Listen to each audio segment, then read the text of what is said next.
Hello, everyone, and welcome to the episode of the Strategy Shift podcast. Welcome to this show, and I'm hoping you're going to get some real value out of this. This podcast is about the shift to transformational leadership and how you move through those transitions. First thing I'd like to ask is anybody who is joining in, please go to the comment box. I think it should be on the right hand side of your screen and type in where you are connecting from. Connected with people from all over the world.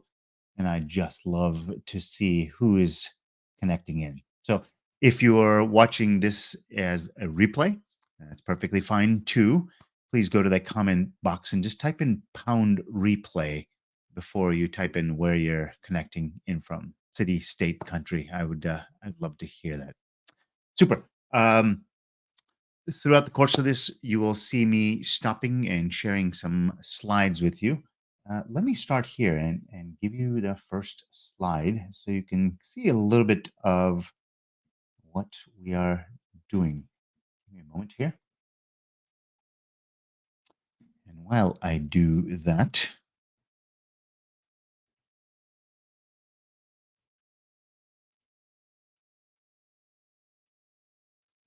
sorry, just taking a second for this to pop up here.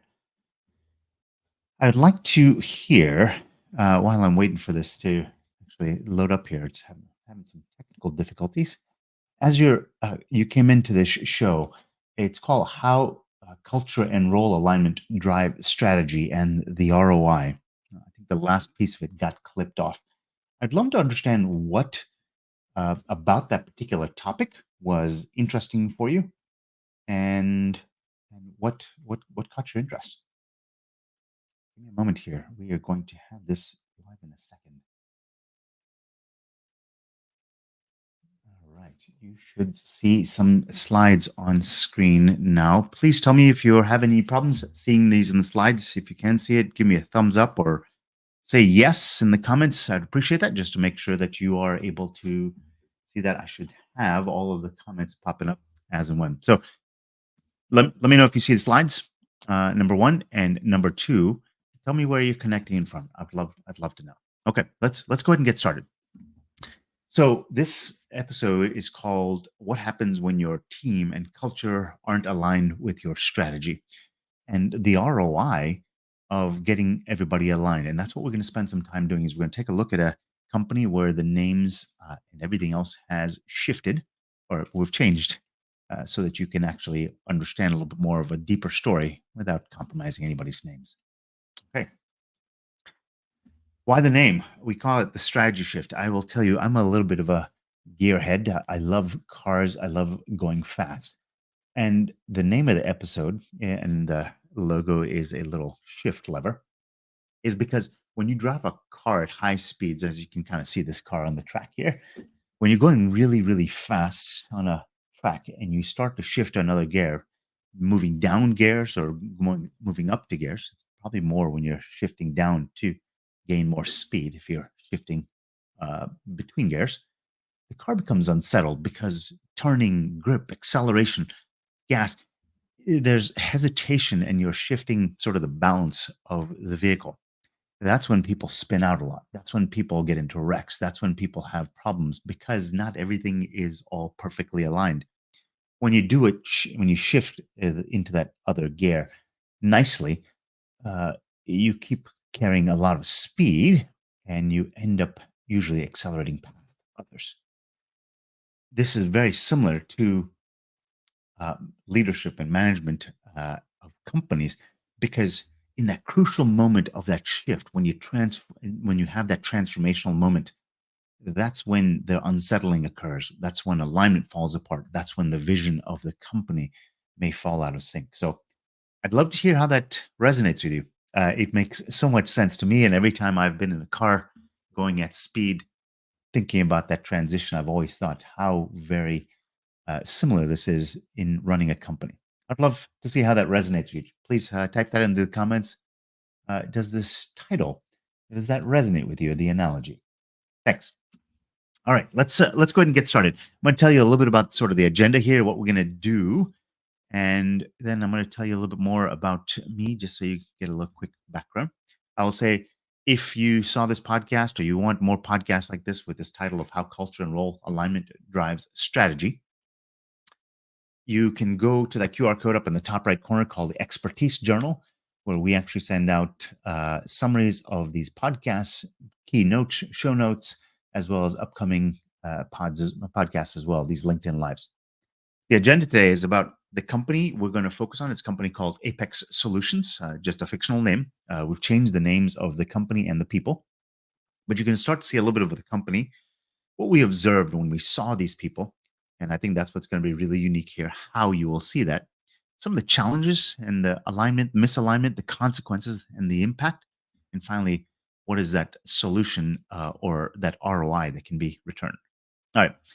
My name is Vinay Raman, as I introduced at the top of the hour. I'm a husband and father of three. That's probably the thing that I am most proud of. But after that, I've got degrees in math, computer science, artificial intelligence, machine learning. I'll tell you, 20 years ago, when I was doing this, artificial intelligence, machine learning were not as interesting a topic back then. I feel like the way people talked about it was, who invited this guy? Because I was the boring, nerdy guy. Now all of a sudden, it's become really interesting as a topic for a lot of people. I've worked for the Department of Defense, Homeland Security, intelligence agencies, Fortune 500 companies. I've had some really interesting experiences, been able to work with gigantic sets of users and data and really interesting missions and projects that are on massive scales. Most times when I've worked in systems outside of the federal government, if you had 1,000 users, 500 users, those are big systems. I've had the opportunity to work on systems with 275 or 285,000 users, gigantic, massive systems, which the types of problems and the scale issues are completely different on a completely different level.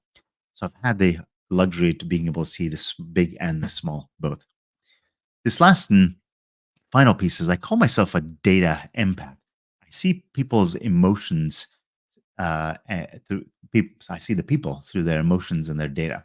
It's really important to be able to do this for me, and I suspect for you, you'll see in a couple of moments here what you can see as the emotions of people through visualizations. And if you'd like to follow me, there's a QR code there, so you can uh, follow that link, and it'll take you so that you can start to see all of these events uh, that I that I will be hosting that show how you can empathize with data. If you're interested, I can even send you the Wall Street Journal article that was written about me around empathy and data and KPIs and what is the future of leadership there. Okay, great. Let's keep rolling. I want to bring something up. Lots of times people have kind of wondered what it is that we do as a company. The name of my company is Carmo, and we do what is on the right hand side. There are a number of companies who do personality indexes, and those personality indexes focus on the stable traits of your personality, who you are. It doesn't really change. It kind of tells you what your archetype is. Right. And the purpose of it is to understand your personal preferences and your behaviors and how you interact within others, how it comes from you out, right? Or from coming from out within. It's relatively static. It doesn't change. Your personality is somewhat physiologically and subconsciously fixed. And the level of analysis is focused on the individual, and the outcomes are it tells you your strengths and weaknesses. And it gives you the opportunity to grow into those skill sets and those talents that you naturally have. But that's one piece of the puzzle. If you can understand yourself individually, what about understanding the next piece, which is how you fit into the organization or the culture that you're part of? And that's what we do on the right hand side. We call this a culture and role alignment index. What we do is it's kind of considered like a personality test for culture. We focus on the alignment between teams and culture and leadership. We identify alignments and misalignments in cultures very quickly. So it starts to tell you where people are aligned. Then the analogy I give people all the time is if I'm driving a car and my left wheel is pointed left and my right wheel is pointed right, they may function incredibly well individually as wheels or tires. The left wheel is acting left, rolling in the left direction, and the right wheel is rolling in the right direction, but they're not aligned. That is the difference between a personality index and our culture and role alignment index. They give this ours tells you how aligned that front and that those front two wheels are aligned, and are they going in the same direction, because you spend a lot less energy. There's a gigantic ROI for doing that. Now, while the personality index and your personality is fixed over time, is generally fixed, time sensitivity, time sensitivity to your culture and your role shifts over time. So it's constantly morphing. Now think of the partnering between these two. You can understand personality, you can understand the culture and your role. Over time, you can start to understand how these things change based on your personality. So this is not to say that personality indexes are not wonderful, incredible tools, but they don't assess your culture. They can tell you sort of the interpersonal relationships that might exist as a result of the type of person that you are. But what is that culture today? How do you define that culture? That's what this does. The analysis level is focusing on team, and the outcome is that it starts to show you if that left wheel and that right wheel are pointed in the same direction. Guess what? You have a set of wheels in the back as well, and those also can be aligned. How do you get them all in alignment? As you see, they extend the analogy here and put more wheels, it becomes more difficult to get alignment. And that's what we do, is provide a culture and role alignment index. I'd love to stop for a second here, see if we've got any questions, if people are understanding and seeing that the separation between personality and culture, and how personality assessments are incredibly interesting. I'll tell you, these culture and role alignment uh, insights are pretty interesting as well. So type that into the comments. Go to the right hand side of your screen, and you should be able to type a comment. And if you've got questions, I would love to stop and answer them regarding this personality index or culture and role. Okay, great. Let's keep moving. So I want to start by talking about the CEO of a company, Sarah Mitchell. She is the CEO and founder, and she's in financial services. The revenue range as a company is at 10 million. That's the segmentation criteria there, revenue range, because we study companies across those various ranges.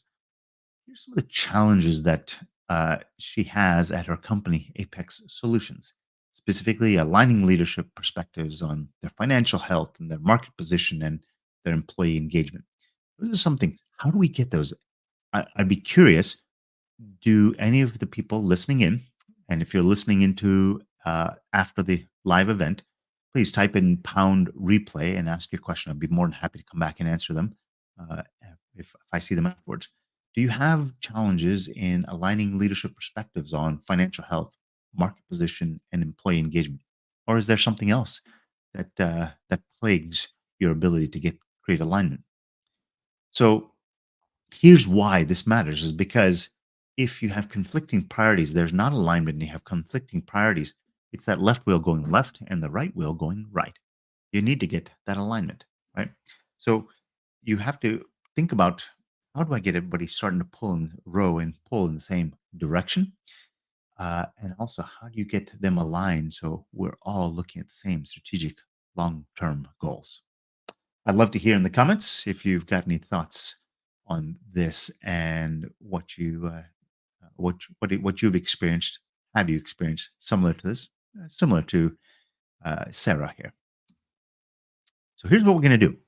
We're going to show you how, through our organizational culture assessment, how we see Sarah. So let me help you understand how to read this. Okay. So the outside edge is a 10, as in there's a high degree of agreement or strength or confidence here. This inside center is a low degree of confidence, a high degree of uh, disagreement. So if you ask Sarah questions here on customer retention, employee satisfaction, operational efficiency, innovation, agility, she agrees quite strongly so. But if you start to talk to her about market position, financial strength, strategic alignment, technology use, she tends to disagree. So she's higher than this team average, which is in the gray. She's higher than the team average in some of these areas, which you can see that are kind of towards the outside edge.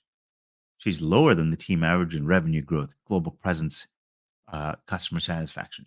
Can you see already how Sarah has got some misalignment compared to the rest of her team? And that gray is the average for the team. She's got some areas where she does have some alignment with the rest of her team. Communication seems to be about the same. Market position seems to be about the same. But there are some significant misalignments that you can see here too. Look at this: customer retention, employee satisfaction, operational efficiency, strategic alignment. She believes those things are really, really good, highly aligned. Our team does not see the same picture. So while she's optimistic about growth and retention, financial strength, employee satisfaction, and technology are things that she sees that there needs to be some work. So, what do you do here? I want to stop for a second here. Let's say you have got this information about yourself as the leader of an organization or yourself as a leader in an organization. You see this level of misalignment. What kind of questions come to mind? What kind of thoughts are going through your head as you see this? Yeah, I want to take a moment here and let you all digest this. Think about the narrative that's showing up here for Sarah. Think about the fact that since there's big differences here on this one particular dimension or these number of dimensions, what kind of emotions do you think come into play here? Customer retention is really high, is what Sarah believes. If she's talking with another team member, she said, we really need to increase our sales efforts. Uh, and what does the team start to think? What are you talking about? We have a problem with customer retention. They're not listening to each other anymore. These are limiting their ability to function in the role because there is not alignment on what they see in their perspective of what's happening in the organization. So let's talk about this potential ROI, right? If we were able to find alignment, everyone on the team, let's assume for a moment that Sarah is right here. She's got the right perspective. If we got everyone aligned, she sees strong customer retention, agility, and struggles with financial strength and employee satisfaction. And Deloitte even says that organizations that address misalignments can see 25% increase in revenue growth. So if she actually wants to improve her company, there's already a stat here, statistic from Deloitte that says greater alignment increases revenue growth. So for a $10 million company, which is what Sarah is, and we'll take that because that's a very easy number to work with, 25% increase in revenue would translate to another $2.5 million. And you could see very quickly, hope you're able to see that in a couple of moments, how quickly you were able to see how aligned she is with her team and where. Right. So let's talk about this down at the bottom.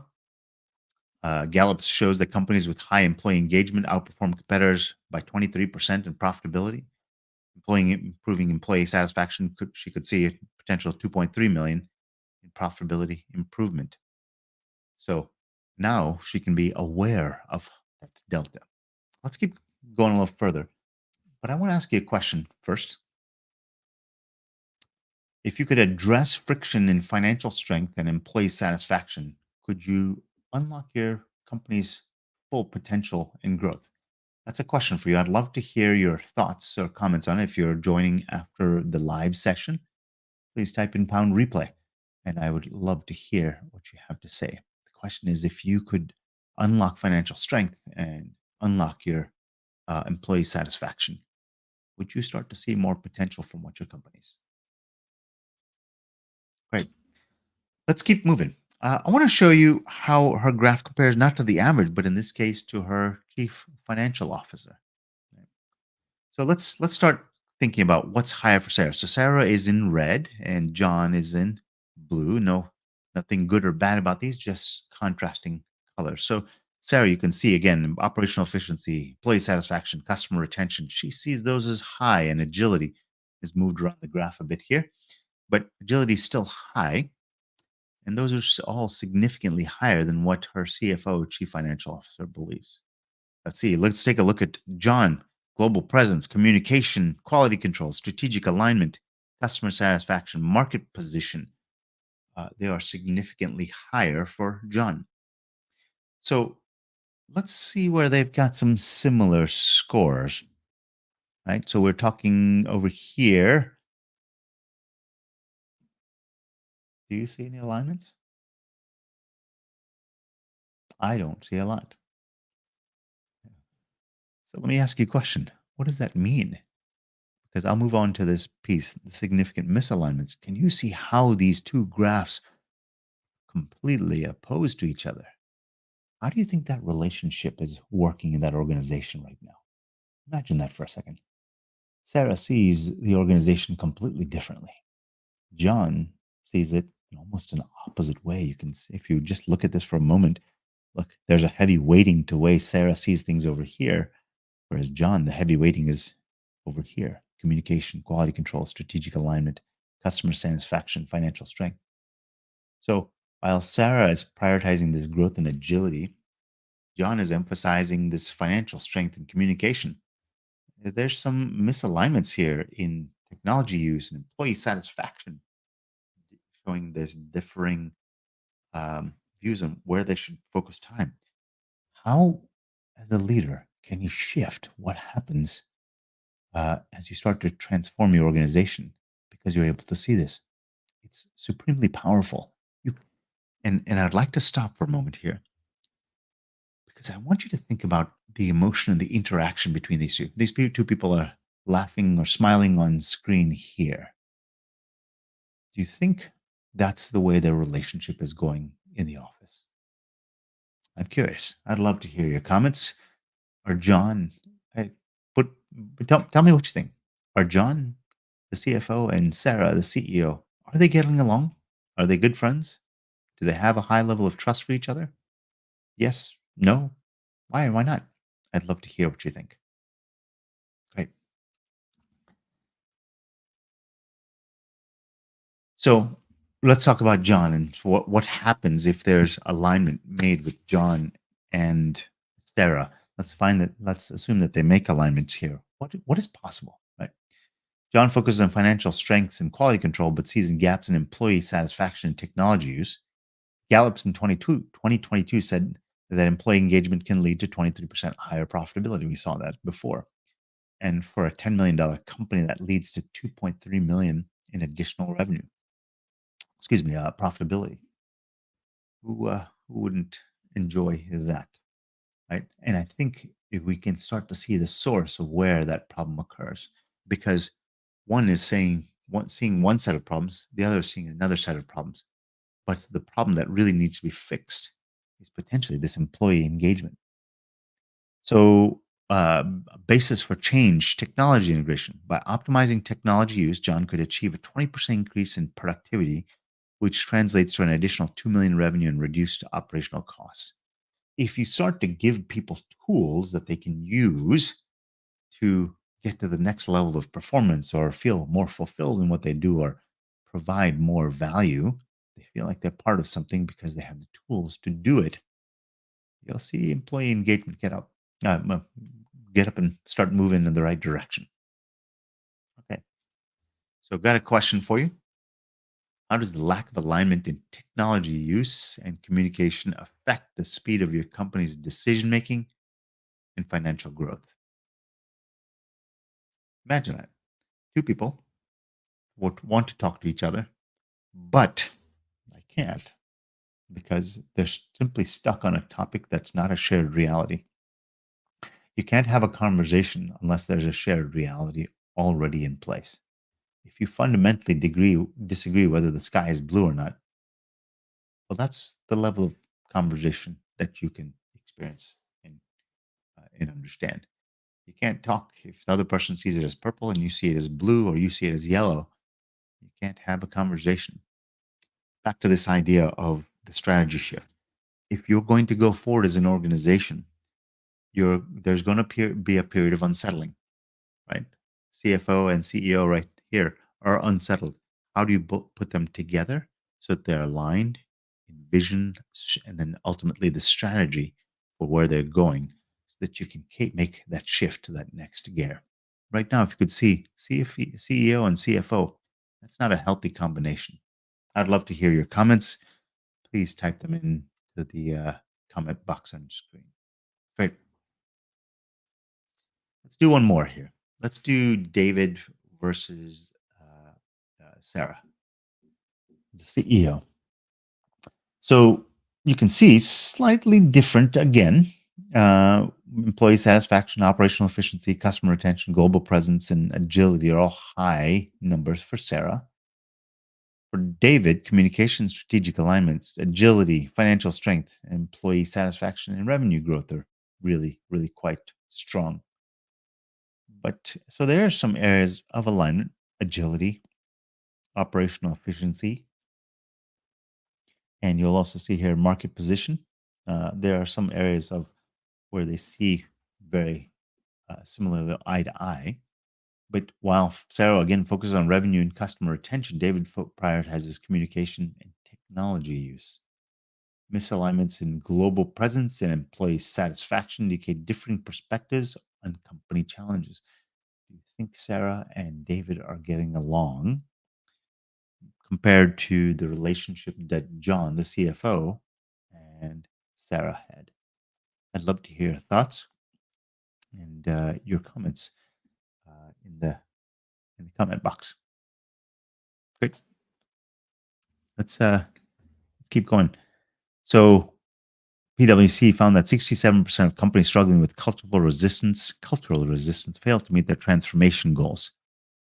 We just visualize for you what what that transformation goal is the friction to those transformations occurring, and how you can meet those goals potentially. Improved communication could address resistance to tech adoption and innovation. So aligning communications and tech could result in a 15% increase in operational efficiency, which would be worth $1.5 million. Further, optimizing technology use could reduce operational inefficiency by up to 20%, resulting in a $2 million savings. These are pretty significant numbers for a $10 million company. All right, I would love to hear your thoughts or comments. If you're joining after the live show, type in pound replay so we know when you came and listened. Great. So the question for you is, how does misalignment between revenue growth and communication impact your company's ability to sustain customer growth? All right.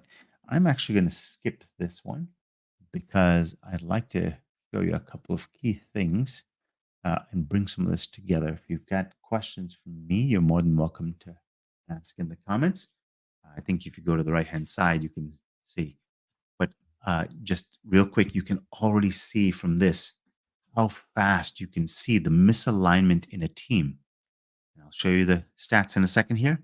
But look at Rachel, who is in blue, and Sarah, who is in red. And you can see how misaligned they are.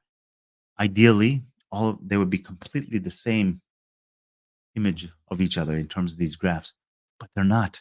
This is causing problems. This is causing friction. If this is what Sarah believes and this is what Rachel believes, are they getting along and seeing eye to eye? No, because they have different beliefs of what's happening. All right, I'll share the slide deck afterwards if you want, but I do want to skip along just because I want to show you this slide. This is the Apex Solutions team dynamics. This is the overall reality. So if you look at that black line, there's a lot here. This black line is the average. Can you see that nobody truly represents the average here? They all see things completely differently. And while that in and of itself is not a bad thing, here's the problem with this. They're all looking at the goals and future of the company and the initiatives in the company differently. They see the problems differently. They're working on different problems on a daily basis because their shared reality is not agreed upon. So you can go through this and look and see all of these different players in the company. But if they find alignment on some areas, they can make forward progress very, very quickly. So I want to tell you a little bit about the ROI for the whole team. We talked about Sarah, David, Rachel, John, um, and we talked about how there's an estimated unlock of 6 to $8 million just based on stats from industry. Now, those stats don't always apply specifically, but they give you a rough order of magnitude or range. But if we started to give that a little, what I'll call a bit of a haircut, right? So it's a $10 million company, and we don't see all 6 million or all 8 million. Let's say we say 25% or 10% of that, right? 25% is $2.5 million. So let me ask you a question: if you could see the misalignment in your team, and it only took a few moments to find out how aligned or misaligned your team is and where, is that worth $2.5 million? Mm, I might say yes. What if it was in a 10% scenario? That even if you achieve 10% of alignment along all those categories, you might see a 1% improvement in revenue for the company. So, key frictions across the team have identified where they are not in alignment with each other. We've also started to see areas where there may be some alignment, but the impact of these alignments is a potential savings of $6 to $8 million per year. $10 million company, $6 to $8 million would be a healthy unlock. I will tell you, profitability will increase as well, not just revenue. What I'm trying to tell you is that your ability to see how aligned or misaligned your team is incredibly crucial for the success of your team. While you may understand individual personalities, those individual personalities are not uh, directly correlated to the outcome of your company. Your culture is, and this will tell you what your culture, how and what your culture thinks like. So, just wanted to show you how you can step into this by yourself. If you find the misalignment and alignments on your team, you can take take the culture and role alignment index, CRA is what we call it, the CRA, to actually help you understand just for yourself, completely free. So, and it takes just, you'll be surprised how fast it will actually go. Scan that QR code or type in um, alignment, and I'll put the link into the comments. You can take that alignment, it'll take you a few minutes, and we'll automatically send you a report. You'll be surprised how fast and how powerful this ability to see your own alignment and what you believe compared to an industry or compared to your company can do for you in terms of making that strategic shift. Okay, this has been the Strategy Shift podcast, the shift to transformational leadership. Hope you enjoyed your time. Please feel free to ask questions, and I'll be more than happy to answer them at my best, my next available opportunity. Thank you so much. Bye bye.